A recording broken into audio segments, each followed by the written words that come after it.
In today's video, I went to an ancient town named Pingyao in Shanxi province. It's on the UNESCO World Heritage List. There are so many ancient towns in China. What made Pingyao on the list? The answer is Shanxi merchants. I've made 2 videos about this group. From waving goodbye to lover and leaving native land with absolutely nothing, to engaging in trade between China, Mongolia, and Russia. If their stories were made a movie, then the climax of the movie would be in Pingyao. In the 19th century, Shanxi merchants set up a network of draft banks in China with headquarters in Pingyao. I'll take you to visit several of those draft banks. I even went into a vault.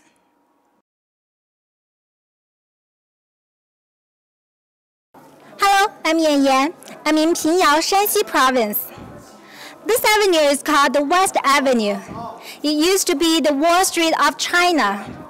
The first Piaohao, which means draft bank, was born here in the 19th century. During its best days, there were more than 20 Piaohaos in this avenue. Pingyao has a history of more than 2,000 years, but most architectures in town were from the Ming and Qing dynasties, ranging from 100 to 600 years old. Organized restorations have been going on, and decorations of stores are required to keep the Pingyao style. This is the Kentucky Fried Chicken in Pingyao.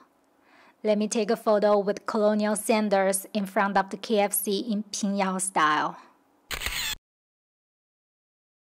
Our first stop is Biaoju, which translates to Security Logistic Bureaus.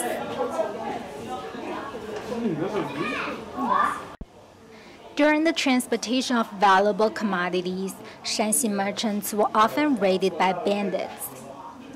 Another big headache for them was transfer of money, which was silver ingot like this. The need for armed security business became urgent. Martial arts practitioners were the ones to respond to the call. Small groups formed for the training of martial skills, known as Chinese Kung Fu, have been existing in China for a long time. Those groups formed the first security logistic bureaus. This is inside a Biaoju. The houses on both sides were offices. This is the cart that was used to ship valuable articles with 2 wheels in the front. There is usually a training ground in Biaoju, such as this one and this one. Even with Biaoju escorting valuable articles, it was still very risky to transfer silver from one place to another.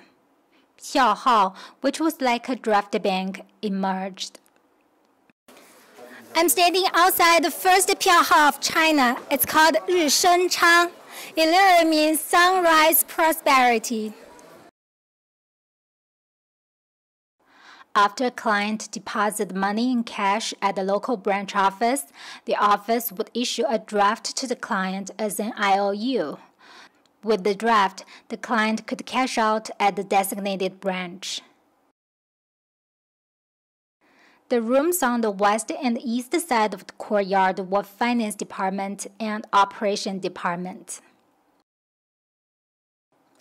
This was the office of the finance department, which was in charge of all the accounting books and the calculation of monthly income and expenses, as well as changing capital, and finally the payment of dividends after each fiscal cycle. The accounting system was pretty mature. There were various books. According to research, the double entry method was even introduced at a certain stage. On the other side of the courtyard was the office of the operation department, which was in charge of communication between the headquarters and branches. Today, we're using emails and conference calls. Before Telegram was invented, Piaohao used the letters. Notice pockets on the wall with branch names on it. Letters would be classified into the pockets and sent via official post system. The central hall was a conference room and was also where VIP clients were received. Before Rishengchang was established, in this courtyard, there was a totally different company run by the same group of people. It was a company selling this kind of pigment made from copper. The company had about 20 stores around the country. The draft system was originally designed for transfer of cash within the company among different stores. Gradually, other Shanxi merchants would pay them a fee for transferring cash this way. 20 years after they started remittance business, it became so popular that the general manager who invented the draft system persuaded the owner to give up the pigment business altogether and reorganize the company as a special remittance firm. This was one of the drafts issued by Rishengchang. There are at least 4 anti-counterfeiting techniques used in the draft. Number 1, like today's cash, the paper used to print the draft was made from special material. Number 2, watermark was printed in the draft. Rishengchang. These 4 characters would show up in the 4 corners of the draft when it's held against the light. Number 3, each draft was stamped in the key parts such as amount of money, date, etc. with seals adopting Chinese micro-engraving technique. See how much content was engraved in a small cell. These kind of seals were difficult to make, and Piaohao would change them regularly. Number 4, the drafts were executed with a code. The characters refer to the 12 month, the 30 days, numbers 1 to 10, and unit of money respectively. The clerk would summarize the key information of the draft with a combination of these characters and write it down on the draft as a password. This code system would also change regularly. Now you know the importance of the operation department. All branches had to be updated with the new sales and code system once a while. This is a miniature of the scene of Piaohao paying dividends. It happened after each fiscal cycle, which was usually 4 to 6 years, much longer than today's fiscal year, so that the management team would focus on longer-term objectives of the company. There were 2 forms of shares. One was investment in money, which was known as silver-based share. The other form was investment in service, which was known as service-based share. When the pigment company was reorganized into Rishengchang, the owner invested 300,000 tael of silver for 30 shares. The general manager was granted 1 service-based share. The amount other clerks were granted was in the range from 0.1 to 1 share. Isn't it similar to today's employee stock ownership plan? The shares of Piaohao were dual class. They were equal in dividend payment. But service-based shares only have voting rights in management meetings, while silver-based shares didn't have such votes. Instead, the voting rights of silver-based shares allow the owner to decide on the retention and compensation of general manager after each fiscal cycle. This arrangement was a good combination of capital and management skills. Right next to Rishengchang is another Piaohao. It's the second Piaohao in China. There were a lot of dramas between these 2 Piaohaos. Skilled managers were popular in the market. After the vice manager of Rishengchang had a fight with the general manager and quit his job, many rich people approached him. He accepted an offer and established a Piaohao right next to Rishengchang. Today, these 2 were combined into one museum. Walk from the front courtyard of Rishengchang towards the rear courtyard and pass a door on the wall between the 2. You'll get to the real courtyard of the other Piaohao.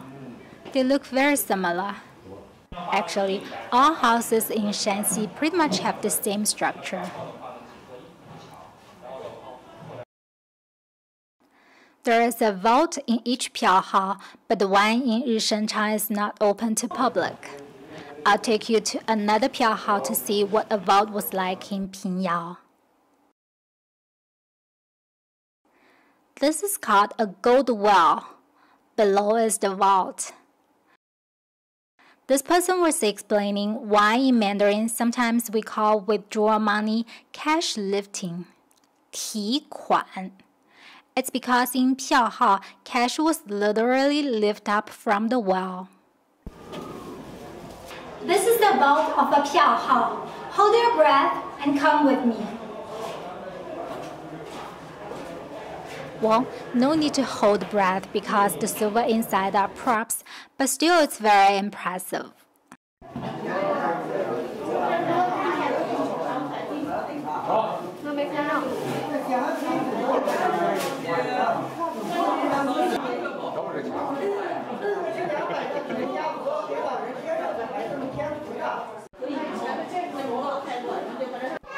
There were treasurers and accountants in the vault.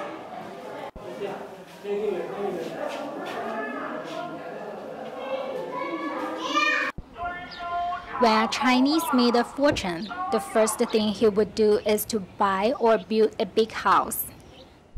A complex in the northeast of the ancient town was the house of the richest person in town who owned a conglomerate. The three-story entrance is taller than the surrounding buildings and is probably among the tallest entrances of non-royal residents in pre-modern China. The character Ma is printed in many places in the complex. It's the last name of the owner, the same as that of Jack Ma.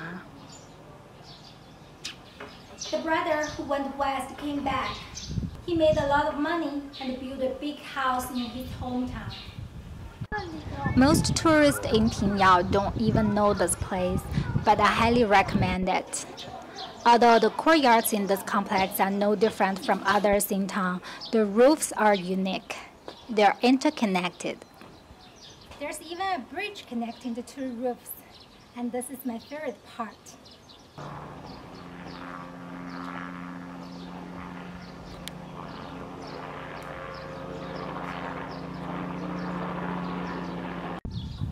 The pavilion on the top of the tallest building is the best spot to observe the town.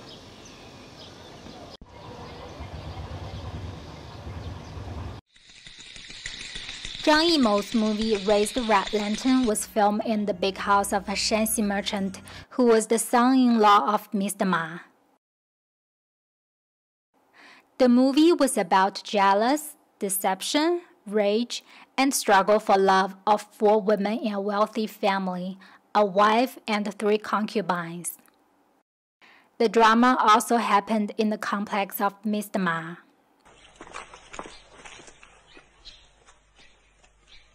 This courtyard belonged to the 3rd wife of the owner. But wait, where's that girl who was crying and sending off the brother to west?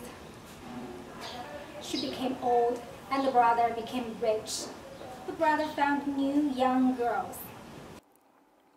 Although Mr. Ma was not the first generation of Shanxi immigrants to Mongolian steppe, he did have the experience of going west. When he was a young adult, he was chosen by Piaohao in Pingyao as the branch manager in Yinchuan, a city in West China. After returning to Pingyao, he worked his way up to the general manager of the Piaohao.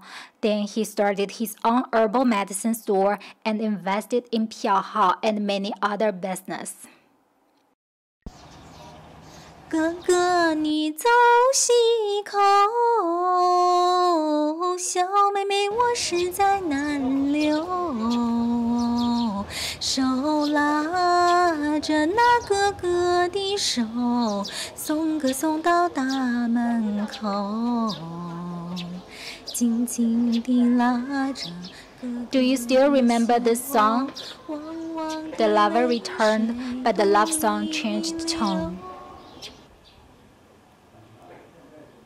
This nice courtyard belonged to the 2nd wife of the owner. So many wives. Behind this door is the courtyard where the bedrooms of Mr. Ma, his mother, his only son, and his original wife are located.